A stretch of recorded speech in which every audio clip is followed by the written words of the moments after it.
Entrando na questão de escolha de forrageiras, as escolhas de forrageiras você vai ter que levar em conta primeiro o objetivo do seu sistema de produção, tá? Se o seu objetivo for pastejo, é indicado alguns. Se for silagem, outros. Fenação, outros. E enfim. A pecuária no Nordeste depende de sua pastagem nativa. Ok? Isso é fato. Nós utilizamos muito da pastagem nativa, tá? Há algum tempo atrás, havia na Embrapa até um estudo sobre uma mistura de... era capim-búfalo e leucena, certo? Como método de forragem e arraçoamento para gado. E os resultados eram até bons, são bons na verdade, tá? Mas quando a gente fala de vacas em produção leiteira, elas são bem exigentes. E aí a gente tem que levar em conta outras coisas também, como por exemplo, a matéria seca produzida, tá? Precisamos de muita matéria seca produzida porque elas consomem matéria seca, e sem matéria seca a gente já sabe os N problemas que podem acontecer gastrointestinais nesses animais, tá?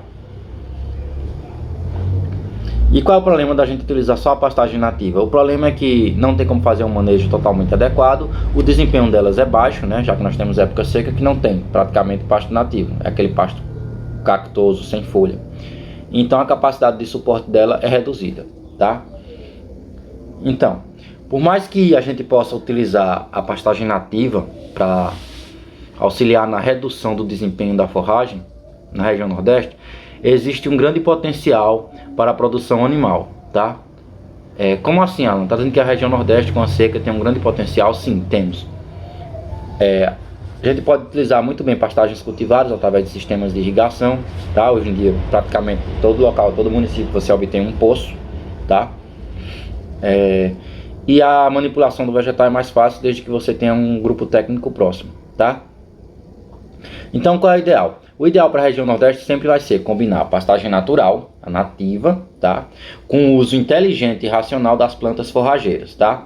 Isso vai aumentar a eficiência da produção animal para a gente, ok? Bem, as graminhas, né? As gramas, os capins, como o capim-napier, o capim-búfalo, o sinodon, andropogon, urocloa, entre mais, tá? Eles podem ser utilizados como planta forrageira, sendo que o seu uso racional, tá? E você pode utilizar ele na forma de pastagem cultivada, tá bom? E qual é a ideia da pastagem cultivada? Você vai utilizar o pasto diretamente para os animais ou não, tá?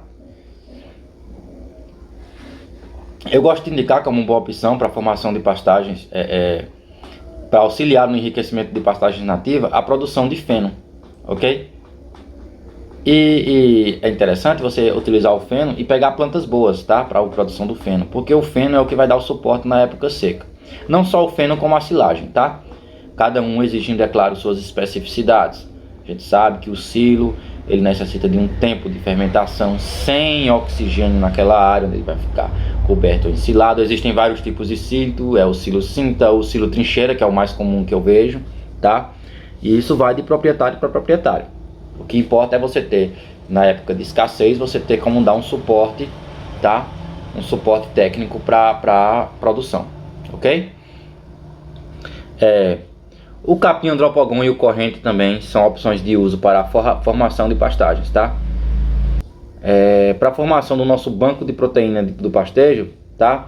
A gente costuma utilizar junto à forragem verde a leguminosa mais conhecida, que é a leucena, ok? Então a leucena, ela é uma ótima opção, tá? Sendo que a leucena você não utiliza só a parte verde, tá? E não utiliza ela só in natura, né? Quais são as vantagens da leucena?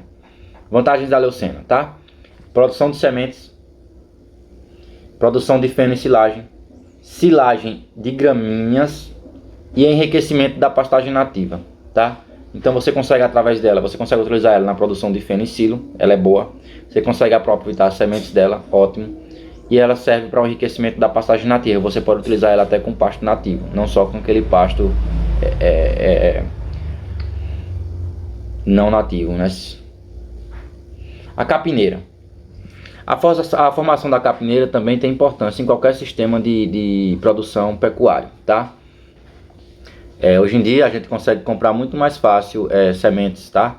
Hoje em dia o que está em voga, muito utilizado, é o capim-açu, devido à facilidade com que pega e a sua velocidade de crescimento e a sua exigência, tá? Então ela é um capim muito bom, também é um dos capins que pode ser utilizado. Aí nós temos uma empresa chamada a Sementes Bioseeds, que ela oferece algumas variedades, tá? Eu não estou fazendo propaganda, estou dizendo que nós temos empresas como essa, tá? Que pode oferecer variações como Tanzânia, Monçamba, Milheto, que são variações da capineira, tá? O capim elefante também, ele é muito popular, em quase todo canto que você passar aí olhando vai ter, tá, o capim elefante, ok? E ele tem justamente essas variedades que eu falei, a capim elefante, Tanzânia, Monçamba, Mombaça, sorgo, milheto, ok? Essas são as outras variedades de capim que a gente pode utilizar também, tá? O Tanzânia, Mombaça, sorgo e milheto, tá? E o cultivo de cactáceos? Bom, ele é comum no clima semiárido. Os cactos são feitos justamente para nossa região, tá? Então não tem como a gente dizer que não vai utilizá-lo. Em áreas onde a gente não pode utilizar as palmas, que também tem áreas que você não pode plantar a palma, que é muito boa, é uma reserva boa de água, principalmente, tá? Mas aí, se ela não puder ser plantada no local, você pode utilizar, por exemplo, a melancia forrageira, que também é ótima, tá? Melancia forrageira é outra opção muito boa. O cultivo dos cactáceos, ele pode ser feito tanto com adubo orgânico, como adubação verde, como com resto de cultura, cobertura morta e compostos orgânicos, tá? É uma coisa que todo mundo já ouviu falar na nossa região, e eu acho muito importante que vocês nunca deixem de, se não dominam essa técnica, aprendam, que é o uso de compostagens, tá? As composteiras, que é utilizar matéria orgânica para a produção de adubo orgânico. Isso vai enriquecer o solo de uma maneira incrível, e se você utilizar essas técnicas, com certeza você vai ter uma melhoria no desempenho, tá? Da formação do seu pasto.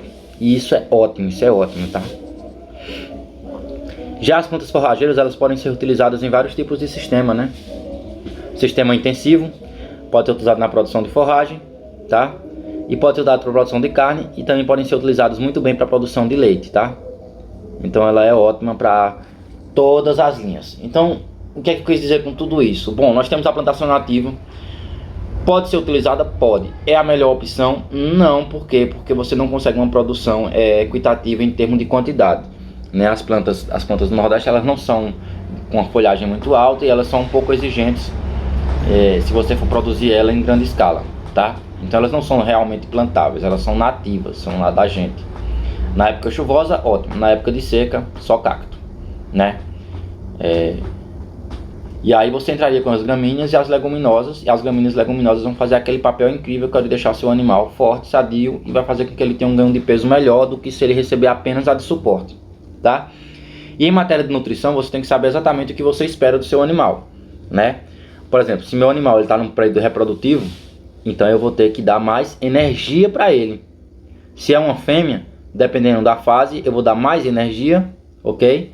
Mas dependendo do score corporal dela, se ela estiver muito alta e for entrar em reprodução, eu vou diminuir para que ela tenha uma perca. Ah, eu quero que ela adoeça perdendo peso. Não, você vai diminuir a gordura corporal dela, ok? Porque uma vaca muito gorda, né, a gente já falou disso, ela também não podem apresentar problemas reprodutivos, alguns até graves, tá? Então, você vai adequar de acordo com a fase. É para isso que existem arraçoamentos específicos para crescimento, arraçoamento específico para outra área. No normal, quando a gente vai fazer o cálculo da ração, a proteína bruta ela está lá em mais ou menos 18%, quando você vai fazer o quadrado de Pearson, tá? Eu vou tentar filmar daqui a pouco um cálculo simples com quadrado de Pearson para mostrar para vocês, tá bom?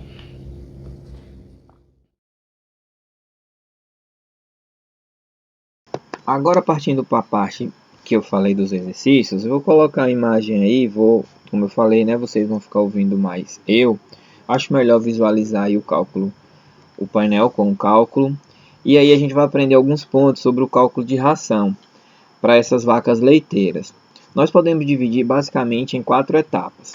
A primeira do cálculo de ração é a gente fazer via exemplo do ORNC, que é o modelo mais comum aí, com certeza os técnicos vocês já ouviram falar.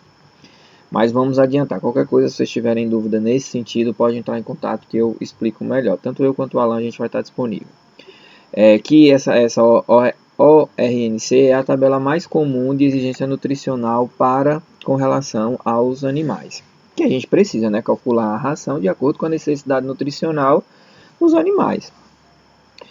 Nós vamos estimar quais são os nutrientes necessários para essa vaca em termos de produção de leite, em termos de mantença corporal e em termos de ganho de peso, se for o caso do animal específico que a gente está falando. Porque esse cálculo ele serve, né? Essa metodologia serve tanto para leiteira quanto para gado de corte. O segundo passo é a gente estimar qual será a dieta em relação e a relação concentrado-volumoso.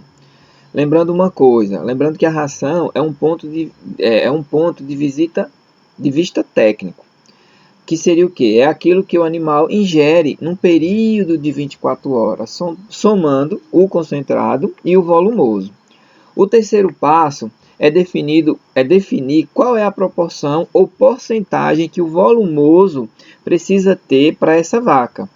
O que esse volumoso vai oferecer em termos de nutrientes, como por exemplo, proteína bruta, como o NDT, que eu vou falar mais NDT, porque ficar toda hora repetindo nutrientes digestíveis total, aí fica um pouco comprido. Então, sempre que eu falar NDT, são os nutrientes digestíveis totais. Também a gente pode estar colocando a informação de cálcio, fósforo e entre outros elementos.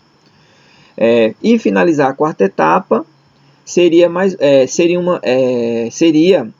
uma vez que esse animal tem essa proporção definida de volumoso, aquilo que falta para atender a exigência nutricional vai ter que ser fornecida pelo concentrado. Então, o que faltar nesse volumoso, você já vai estar sabendo a porcentagem e aí você coloca no concentrado. Vale lembrar também que hoje nós temos diversos programas, como eu já coloquei no encontro de cálculo de calagem e na correção da acidez. A gente tem programas que fazem isso aqui no computador tranquilamente. Alguns grátis, um pouco recurso, outros que pagam. Então, eu acho que vale a pena. Se a gente está num negócio para ter renda, para ter lucro, a gente precisa também investir. E aí esses programas estão disponíveis aí no mercado, que podem nos auxiliar no cálculo de maneira mais efetiva. Muito mais, assim, digamos que ele também é uma forma mais precisa e mais rápida. E leva em consideração o custo mínimo nessa dieta, porque ele entra com esse custo aí bem irrisório. E tem coisas que, se você for aprofundar, dependendo do seu sistema de criação, tem coisas que ficam um pouco difícil calcular e fazer à mão. Então, às vezes, vale a pena estar investindo num desses programinhas aí para a gente estar fazendo esses cálculos. Então, nosso objetivo aqui é basicamente o quê? Discutir alguns aspectos relacionados à interpretação do cálculo de ração para que quando nós tivermos esses resultados no computador, nós sabemos interpretar. Saber o que é um NDT, saber o que é uma porcentagem de proteína bruta. E aí vamos em frente. Eu vou passar para vocês aqui e vamos discutir 3 pontos. 3 exercícios relacionados ao cálculo de ração, envolvendo a ideia da matéria seca, a matéria natural e a estimativa desses nutrientes. Então vamos lá fazer as contas. E aí eu coloco para vocês essa foto, né,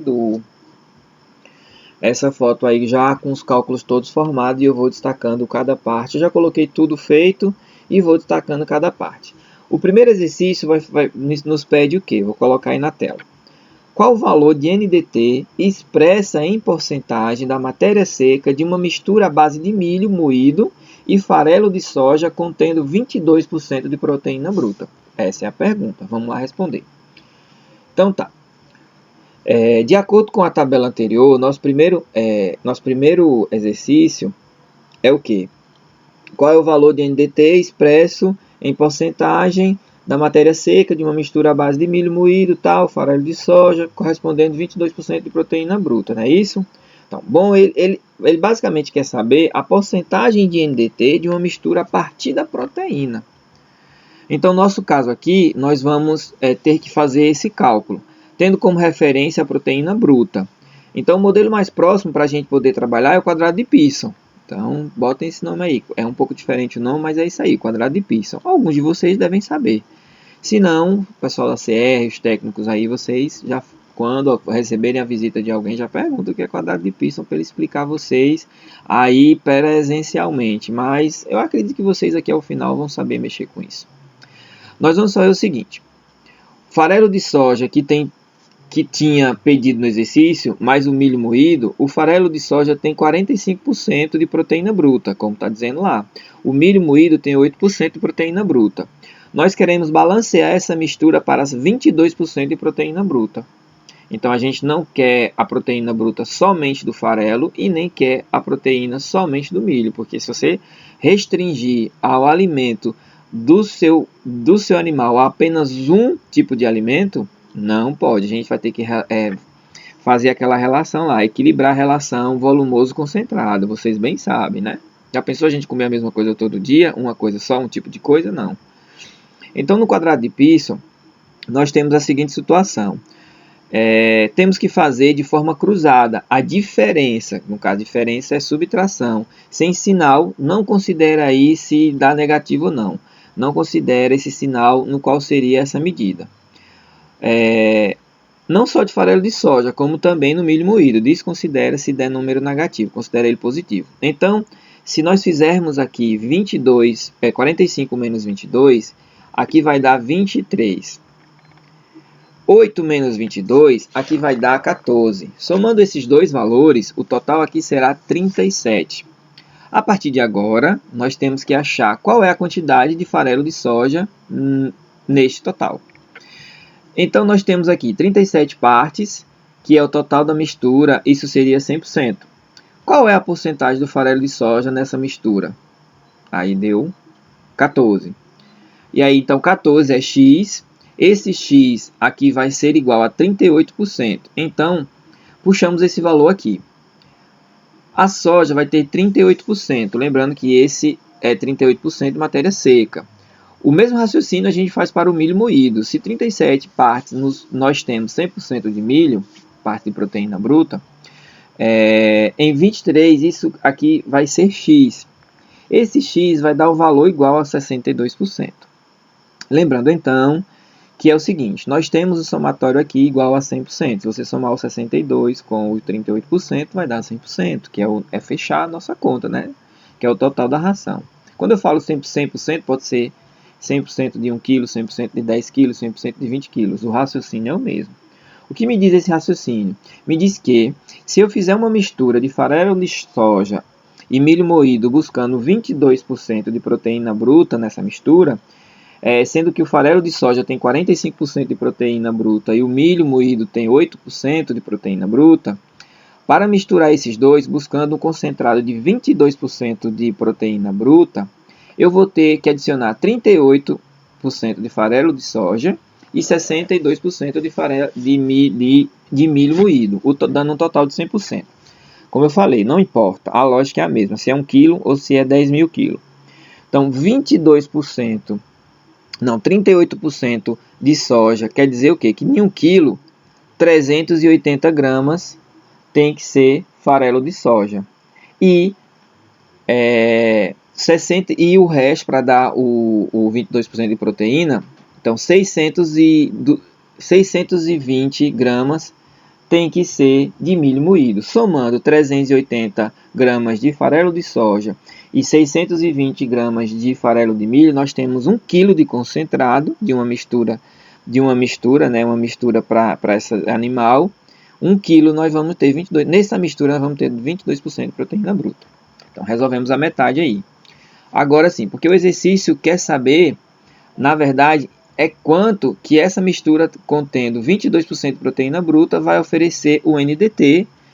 E aí, então assim, o próximo passo agora é um passo relativamente simples. Vou sempre estar repetindo isso porque é um cálculo simples. Você faz a primeira, segunda, terceira vez, você vira craque nisso aí. Vamos fazer o seguinte, eu quero saber agora qual vai ser o teor de NDT dessa mistura. Se nós olharmos a tabela que foi passada no exercício, a porcentagem de NDT do farelo de soja é de 80%. Então, ele oferece esse NDT 80%. Então, o que quer dizer isso?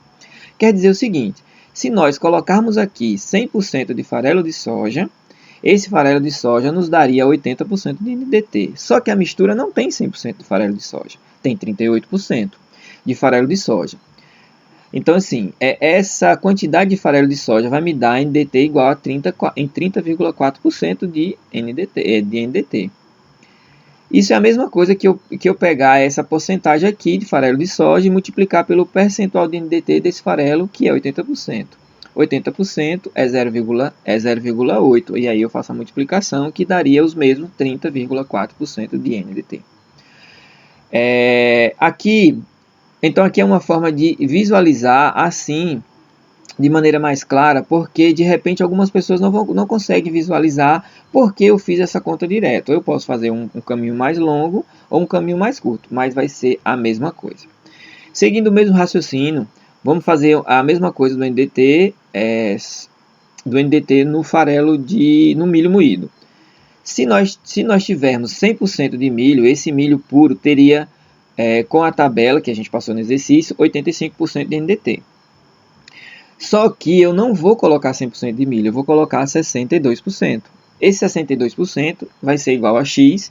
Esse valor de X aqui vai te dar uma porcentagem em NDT igual a 52,7%. Repetindo, isso aqui é a mesma coisa que nós pegarmos o exemplo do milho, 62%. Qual é o teor de NDT do milho? 85%. Então a gente vai fazer essa multiplicação. Aqui direto por 0,85, então teríamos os mesmos 52,7% de NDT. Somando os dois, nós teremos 83% de NDT, que é a nossa resposta. Ou seja, se eu fizer aqui mistura de farelo de soja com milho moído para 22% de proteína bruta, essa mistura ela vai dar 38% de soja e 62% de milho. Vai dar um teor de NDT de 83%. Convém lembrar o seguinte, o macete para a gente poder ver se essa conta está certa ou não, é verificar se eu estou misturando farinha de soja, com milho, e o teor de NDT da mistura tem que ficar entre os dois valores que esses ingredientes têm. Aqui está tudo ok, porque o milho tem 85% de NDT e a soja 80%. Se eu misturar os dois, vai dar um valor de 83%, que é entre 85, que é entre 80 e 85. Então esse ponto está resolvido. Vamos agora para o segundo item, o segundo ponto da questão, para a gente poder discutir. Vamos lá. Vamos para a segunda pergunta, que seria o quê? Qual seria o valor de proteína bruta e NDT em base de matéria seca de uma mistura contendo 70% de farelo de soja e 30% de farelo de trigo? Qual é isso aí? Nesse segundo exercício, o que é que ele pede? Pede o seguinte, qual seria o valor de proteína bruta e de NDT em base de matéria seca em uma mistura contendo 70% de farelo de soja e 30% de farelo de trigo? Também é bastante simples resolver isso aqui, viu? Basta fazer o seguinte, vamos lá. A relação proteína bruta, o farelo de soja, de acordo com a tabela, é 45% de proteína, de proteína bruta. A farinha de trigo também, de acordo com a tabela, tem 17% de proteína bruta. Assim, com relação ao NDT, o farelo de soja tem 80% e o farelo de trigo 72% de NDT. Também, ainda de acordo com essa tabela, foi passado para vocês no exercício anterior. Relacionando, está usando a mesma tabela. Aqui, o que podemos fazer de maneira bem prática e bem rápida, basta eu fazer assim. Vamos lá, se nós tivermos aqui 45% de proteína bruta e o farelo de soja entra na proporção de 70% do concentrado, basta nós multiplicarmos isso aqui por 0,7, que são 70%, e isso aqui vai dar um valor de 31,5 de proteína bruta vinda do farelo de soja. O mesmo raciocínio serve para o farelo de trigo. Se nós temos o farelo de trigo, ele sozinho tem 17% de proteína bruta, se ele entra na proporção de 30%, esse 30% sendo igual a 0,3, você tem que reparar que somando os dois, tem que dar 1 ou 100%. Então 30 dessa quantidade aqui vai dar o valor igual a 5,1% de proteína bruta.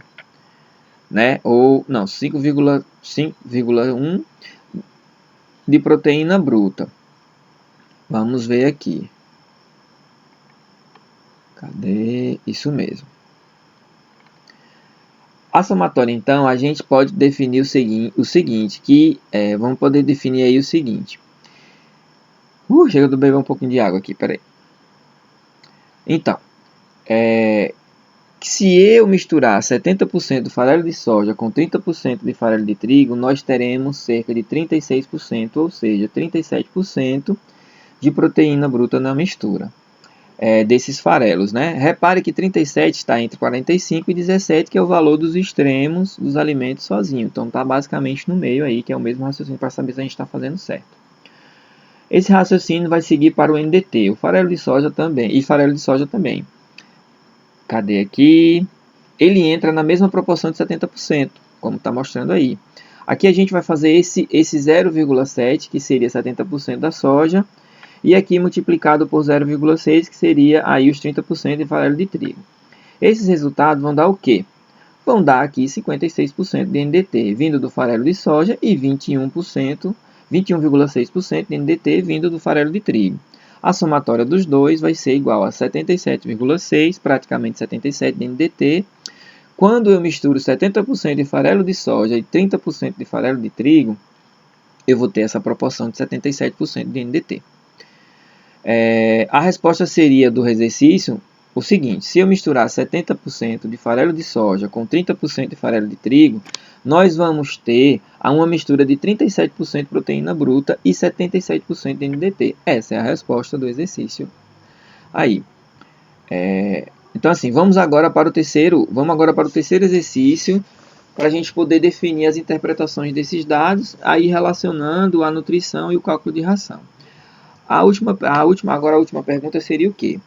Quais seriam as porcentagens de proteína bruta e NDT na silagem de milho e na matéria natural? Observe agora que a gente entrou com um quesito aqui de matéria natural. Finalizando esse último exercício, para a gente saber, né, as porcentagens de NDT e a silagem e tal, considerando, a silagem tem 35% de matéria seca. Ele deu essa informação a partir de 35% de matéria seca. Então, ainda é a pergunta, né? Esse cálculo também é basicamente o seguinte: você vai converter a porcentagem de nutrientes da matéria seca para a matéria natural. Se a matéria seca tem 100% de matéria seca, então essa porcentagem tem 80% de proteína bruta, que, como o próprio nome diz, matéria seca.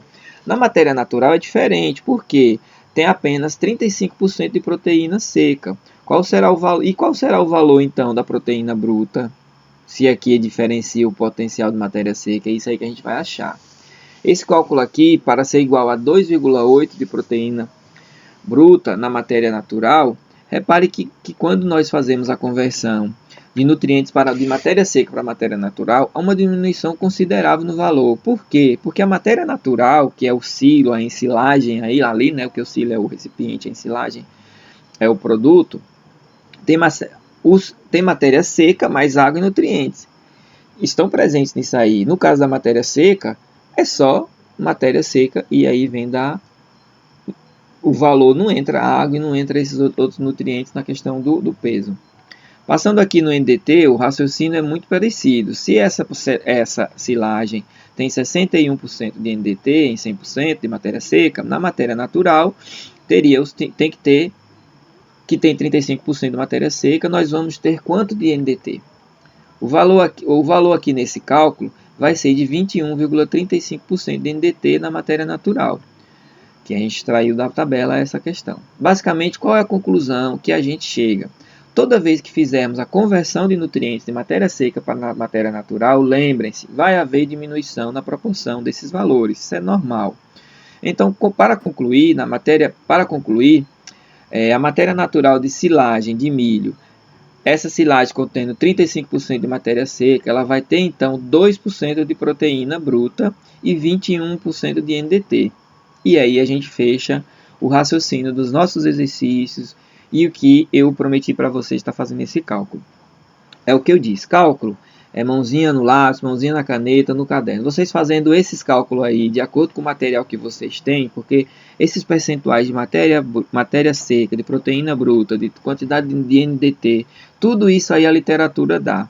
Eu não posso, como eu falei, eu botei alguns que mais são generalizados. Farelo de milho, silagem de milho, E aí, mas vocês podem fazer com qualquer outro alimento. Qualquer outro alimento vocês são capazes de fazer esse cálculo. Então é isso. Espero que dessa forma eu tenha contribuído para vocês com esse raciocínio desses problemas. E eu me despeço aqui nesse bloco. Até a próxima, pessoal. Tchau, tchau.